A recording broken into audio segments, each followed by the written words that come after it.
hear me all right? Yeah. All right, good. Make sure you try and come out for some of those other readings, especially David Sedaris. He tends to have pretty small crowds. It's not much fun when you're reading just yourself. I actually, with my first book, I did give a reading to myself and 2 people. And I asked them to keep moving around from seat to seat so it would look like I had people. So this is really nice to see. Thank you very much for coming out. And thank you to Carmichael's for having me. This is a great bookstore, and I really appreciate you guys putting this together for me.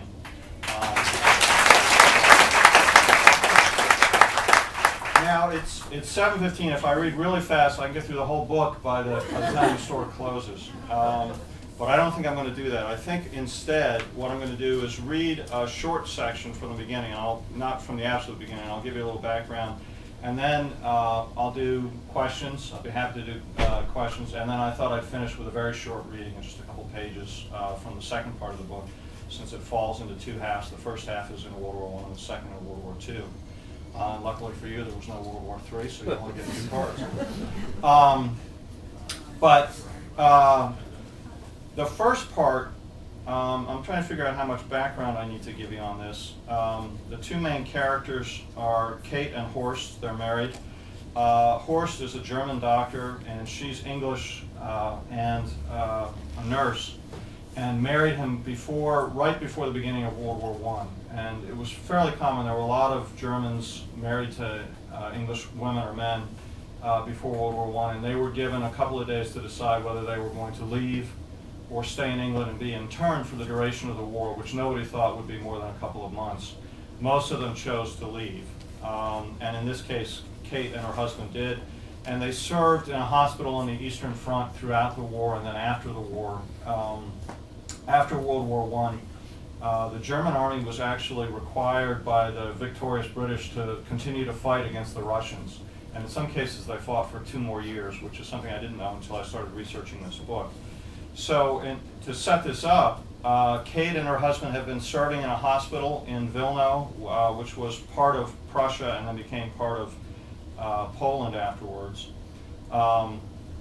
They are accused of being spies by invading Russians and escape eventually through an active war zone across Germany and into Berlin, which is in the middle of revolution. So when they get there, the Berliners some of them are terrified, some of them are continuing to try and live normally. Many of them have been starving for a long period of time. So the Berliners, who were famous for being healthy and round and vibrant, have looked very strange to Kate and Horst when they come into Berlin. And I don't think I need to say a lot more. When they're in Berlin, they have to split up. They're trying to get enough money to get back to Hamburg, which is where Horst is from.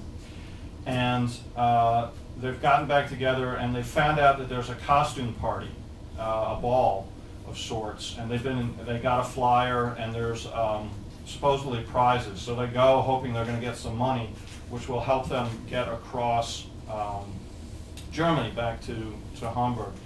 And she has a little bit of money, and he's gone off to get to their bank and said that the bank was closed, but seems to have money, and she's not quite sure why. And you'll find out why very shortly as I go through this. So I'll read for a few minutes, take some questions, and then we'll go from there. As they climbed the old wooden stairway, they heard a Mozart waltz shift abruptly to a cabaret song, which was itself soon overtaken by an odd assemblage of sounds like metal and wood being struck random blows. The musical battle went back and forth until they reached the top, where a hand-painted yellow sign over the doorway read, "Entering the Republic of Dada." Waves of smoke rolled out when the doors opened, smelling like burning stubble, and the bright, large room was low-ceilinged and overly warmed after the biting cold. But Kate resisted the urge to remove her coat. There was no one to hold it for, and even if there had been, she wouldn't have trusted she'd ever see it again. Some smart Pole ready to take advantage of her. Better to be too hot for an hour than cold for days on end. Best of all, to be quick.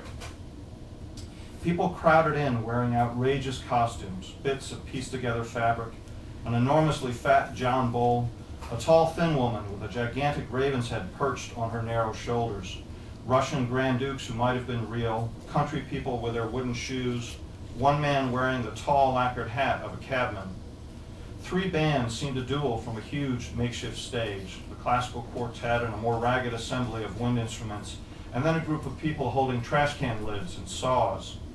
The room swirled with activity, one group of people sitting and listening as the classical musicians played, and then standing to dance to the cabaret songs, another, dressed in more traditional costumes, doing the reverse, and a third group moving about the floor in an odd shuffle that looked like nothing so much as shell shock.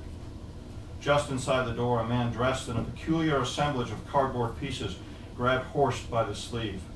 "Very professional," he said, "Herr Doctor." To Kate he said, "And you?" She opened her coat to show him her uniform. "A nurse. Good. Stick close then." He pointed out a man wearing a mass of pink feathers. "That man there is a hemorrhoid, and I'm an influenza germ." "That's rather morbid," Kate said. He stepped back as if surprised. "You think so? But God created me, you see, a new plague. I'm killing young women mostly, which I need to do." "And why is that?" "I should think it obvious." He turned away as he disappeared into the heaving crowd, called back, "To even out the war's imbalance." Horst leaned closer to make himself heard over the noise. His breath was warm on her ear. "It looks like we've let ourselves in for quite a night." "Yes," she said, "I only wish we could get something to drink." "We can," he said, and showed her a few coins. "Where did you get them?"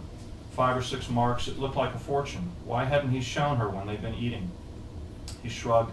"I've talents you've never dreamed of. I wanted to surprise you." He wasn't going to tell her, but she had a hunch.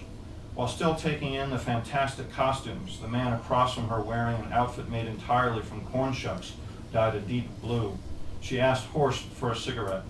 "Yes, certainly," he said, and hurried away after the cigarette girl. She had been right then. He'd sold his silver cigarette case to raise money. She wondered if he'd been planning to sell it all along or had only done so upon finding the bank closed. Well, she wouldn't spoil his pleasure by letting him know she realized what he'd done. The string ensemble was finishing a waltz, but before it did, the band next to it, of saws and bamboo poles and trash can lids, began one of its cacophonous numbers.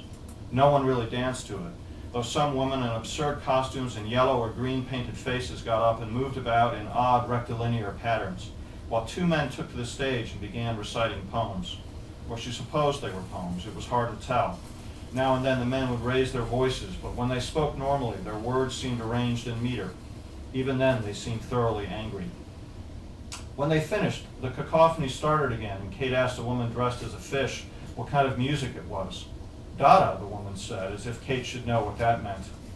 She nodded her thanks and turned back to the stage, where the cabaret band was now playing.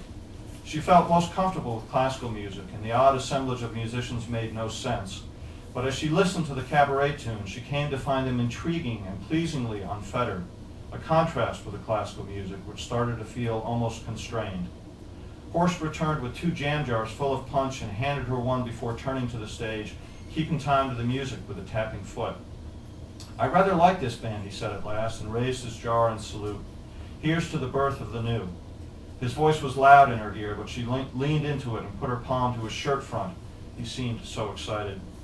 Before she could sip her drink, a short man in a threadbare tuxedo asked her to dance, and Horst, bowing, took her drink back and let her be led off by the older man. He was so short he barely came up to her breasts, and it was disconcerting to have him staring at them. Even more disconcerting that he spoke not a word to her as they swirled around the floor. But in a way, his peculiar silence was a pleasant distraction, taking her mind from the difficulty of dancing in boots. Her attention wandered to the stage, where a man in a red suit was trying to set fire to the curtains. He was tackled, the curtains doused, and then the music and laughter grew louder, and another man took the stage and began reading a nonsense poem with his face hidden by a cardboard tube.